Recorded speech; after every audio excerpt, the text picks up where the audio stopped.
भक्तजन रहे हमारे सनातन धर्म से। तो कुछ सदियों पहले ईसा मसीह रहते थे हमारे यहाँ पर। ईसा मसीह रहते थे तो आप लोग जानते हो कि जो ईसा मसीह होते हैं वो किसकी मूर्ति बनाते हैं? एक लकड़ की मूर्ति बना लेते हैं, एक प्लस जैसा चिन्ह बना लेते हैं लकड़ी को काट कर, उसकी पूजा करते हैं वो लोग। अब पता नहीं कैसे करते हैं, क्या नहीं करते वो जाने, लेकिन पूजा उसी की करते हैं, लकड़ की मूर्ति की। अब हुआ ये, वो लोग तो लकड़ की पूजा करते थे और हमारे सनातन धर्म के बड़े भोले वाले भक्त होते हैं वे अपने पत्थर की पूजा करते थे। तो एक दिन क्या हुआ, जो ईसा मसीह का जो मसीहा था वो कहने लगा, हमारे सनातन धर्म के भक्तों से कहने लगा कि ये बताओ तुम्हारे देवताओं में कितनी ताकत है, तुम्हारे देवताओं में कितनी ताकत है? बोले हमारा देवता सभी देवताओं से, जितने भी संसार में देवता हैं भगवान हैं, उन सबसे बड़े हमारे हिंदू समाज के सनातन धर्म के देवता हैं। ईसा मसीह थोड़ा चालू था, लेकिन हमारे भक्त भोले भाले होते हैं। मेरे शंकर भगवान के भक्त बहुत भोले होते हैं, क्योंकि भोले बाबा ही भोले हैं। क्या हुआ, उन्होंने कहा चलो आजमाइश करते हैं कि किसका भक्त, किसका देवता ज्यादा ताकतवर है। बोलो कर लो। बोले आजमाइश ऐसे करेंगे कि गड्ढे में पानी भरवा लिया, बोले इसमें अब दोनों के देवताओं को छोड़ेंगे, जिसका देवता डूब जाएगा उसका देवता हार जाएगा, और जो तैर जाएगा वो जीत जाएगा। अब भैया हमारे भोले बाबा तो वैसु पत्थर के, हमारे भोले बाबा तो वैसु पत्थर के। बोले कि चलो कोई बात नहीं, लेकिन भक्त कहाँ समझ रहे हैं, वो तो उसी में लीन है मेरे भोले बाबा। भक्तों ने हाँ कर दी बिना सोचे समझे, बोलो ठीक है। अब प्रैक्टिकल होने लगा, वो अपनी मूर्ति को लेकर के आए और भगवान की मूर्ति को इधर से भक्त लेकर के जा रहे हैं। अब जैसे ही पहुंचे वहां पर, अब एक आर्य समाजी जो लोग हैं वो थोड़े चालू होते हैं, वो बुद्धि के बहुत तेज होते हैं आर्य समाज वाले बाबा जी। एक उसमें भक्त था आर्य समाज की पूजा कर रहे, आर्य समाज का पंडित था। उसने कहा आज हमारे देवता की लाज बचने वाली नहीं है, आज हमारे देवता की लाज बचने वाली नहीं है।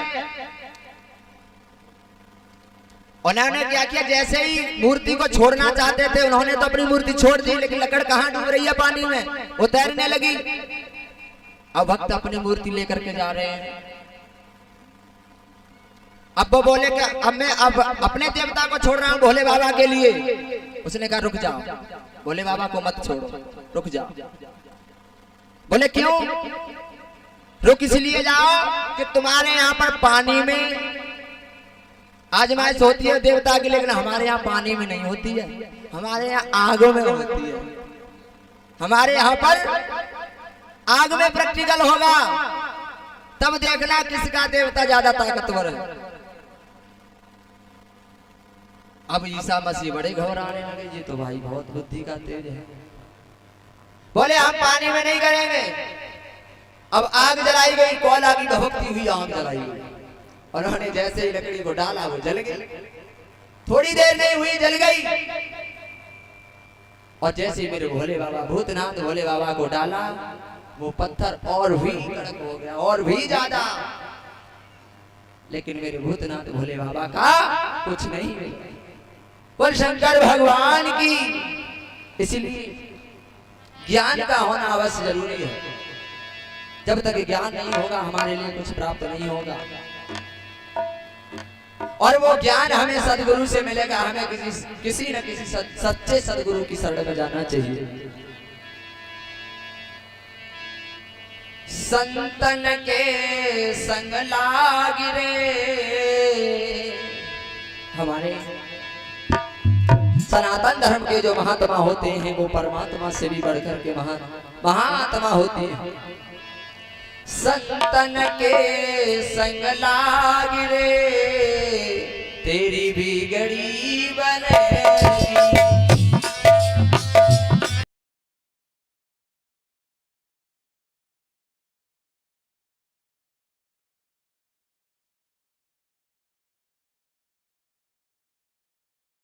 बिगड़ी बनेगी, संतन के संग लागे तेरी बिगड़ी बनेगी।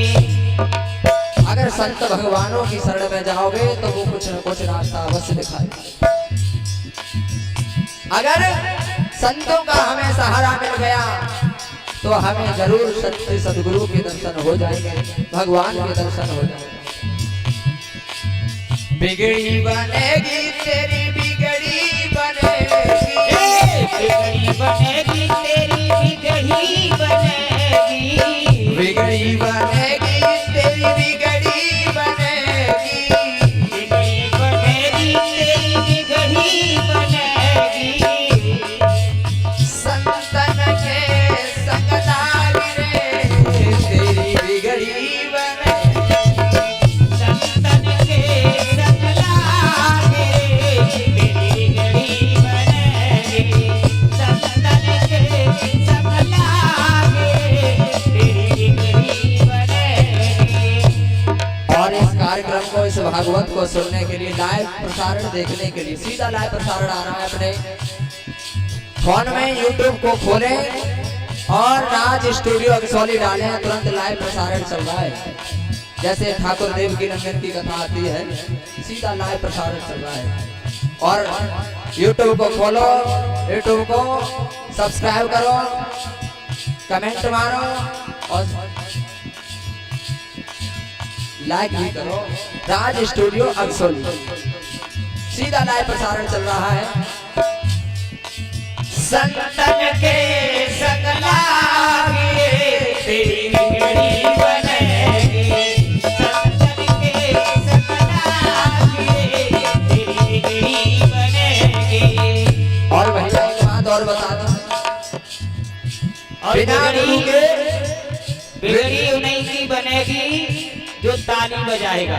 हाँ, हाथ उठाओ ऊपर, तुम्हें मैया की कसम है, तुम हाथ न उठाओ, उठाओ उठाओ दोनों हाथ। ऊपर ही ऊपर हाथ बजाओ। कहते हैं कभी खुशी तो कभी गम होता है, और ताली तो वही बजाते हैं जिनके हाथों में दम होता है। दिखा दो आज भैया के नाम पर और बोलो, संतन के संग लागी रे तेरी बिगड़ी बनेगी, संतन के संग लागे तेरी बिगड़ी बनेगी, संतन के संग लागे तेरी बिगड़ी बनेगी।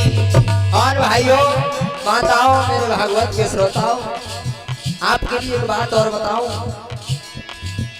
एक बिना ज्ञान की कोई बच्चा आगे कुछ कर नहीं सकता। एक बात बताता हूं कि हंस का बच्चा था माताओं, एक हंस का बच्चा था।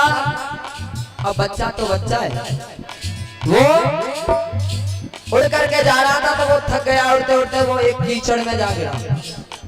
जब वो कीचड़ में जा गिरा तो जब कीचड़ में गिरेगा रंग काला होगा, सफेद होता है वैसे हंस एकदम सफेद, वो काला हो गया। और वहीं पर कौवे बैठे थे, उसी तालाब पर कौवे बैठे थे। उसने देखा ये भी काले और मैं भी काला, मुझे लगता है ये मेरी प्रजाति के हैं, मेरे घर वाले, मेरे रिश्तेदार हैं ये। बताओ, हंस का बच्चा, उसे कुछ ज्ञान नहीं है। वो कह रहा है, रंग देख करके कह रहा है कि मैं भी काला, ये भी काले, यही मेरे परिवार वाले लग रहे हैं। बोले यही मेरी प्रजाति के हैं। अब वो उन्हीं में रहने लगा, थोड़े दिन तक उन्हीं में रहने लगा। तो एक दिन एक हंस उड़ करके जा रहा था, उसने नीचे देखा कि एक हंस का बच्चा और कौवों में खेल रहा है। ये हमारी हंसों की प्रजातियों की नाक कटा रहा है। अरे ये हंस हो करके और कौवों में खेल रहा है। वो हंस नीचे आया और उससे कहा, क्यों रे, तेरी बुद्धि खराब हो गई है? जो तू हंस होकर के इतना सुंदर स्वरूप लेकर के तू कौवों में खेल रहा है, कीड़े मकोड़े खा रहा है इनके साथ, कहाँ मोती चुगने वाले हंस, और तू इन कौवों में खेल रहा है। वो हंस का बच्चा कहने लगा, हाँ तुम्हें कैसे पता कि हम हंस हैं? तुम्हें दिखाई नहीं पड़ता हम और ये एक जैसे? अरे तुम हंस हो, तुम सफेद हो, तुम गोरे हो, हम कहाँ हंस, किधर से हंस दिख रहे हैं?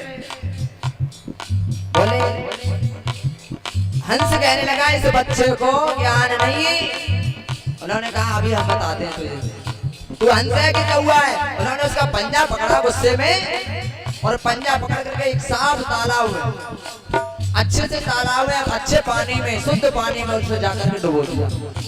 जब डुबो दिया तो उसका रंग सफेद हो गया, उसका रंग सफेद हो गया। तब वो बोला कहा अब बताओ तू हंस है कि कौवा है।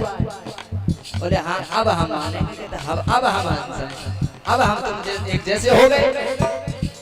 तो संगति का असर बहुत जल्दी भी चढ़ता है, संगत का असर बहुत जल्दी भी चढ़ता है, क्योंकि ज्ञान नहीं होता। मुझे कौआ नाचे तो सब हंस है, बजाओ ताली। हाँ, बोलो।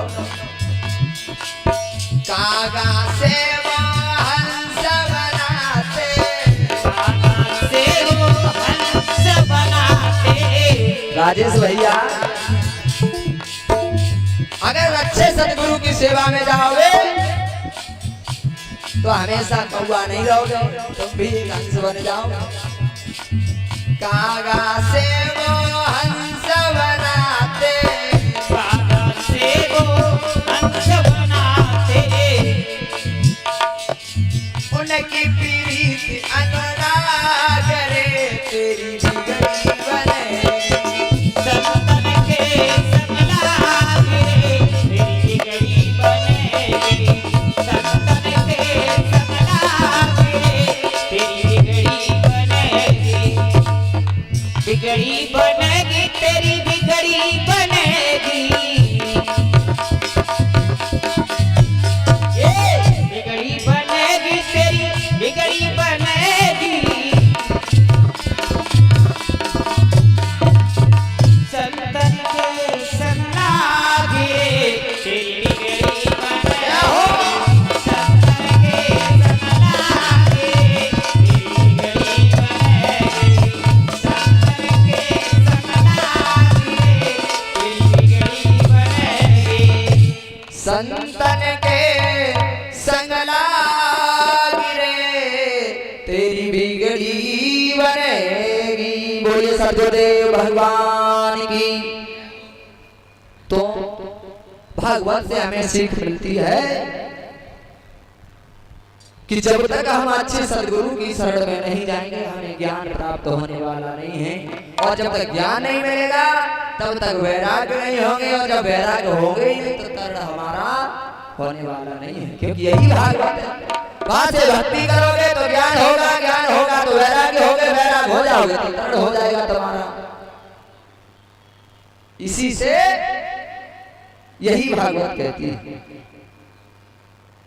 अब परीक्षित महाराज खड़े हो जाओ, खड़े हो जाओ और बताओ हमारे भैया कथा को कहाँ सुना रहे थे, हमें ना मालूम।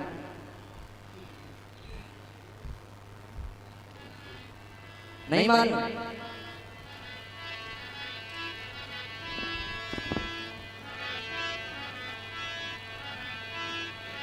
कोई बात नहीं है भैया, भागवत को ध्यान से सुनो तो कुछ मिलेगा,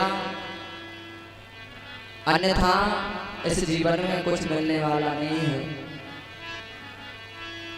श्री सुखदेव जी कहते हैं कि राजन परीक्षित, मेरे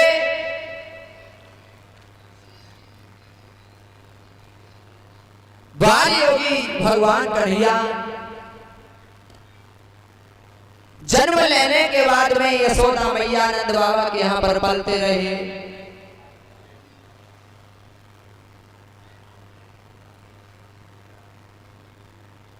उन्होंने अनेक रचनाएं रची। बताते हैं कि सर्वप्रथम 6 दिन की उम्र में भगवान कन्हैया ने पूतना का वध किया। पूतना का वध सर्वप्रथम भगवान कन्हैया ने किया। पूतना वध किया, घासुर बकासुर गरुड़ासुर के लिए मार दिया। जितने भी राक्षस वो कंसराज भेजता गया, भगवान कन्हैया उनका उद्धार करते गए।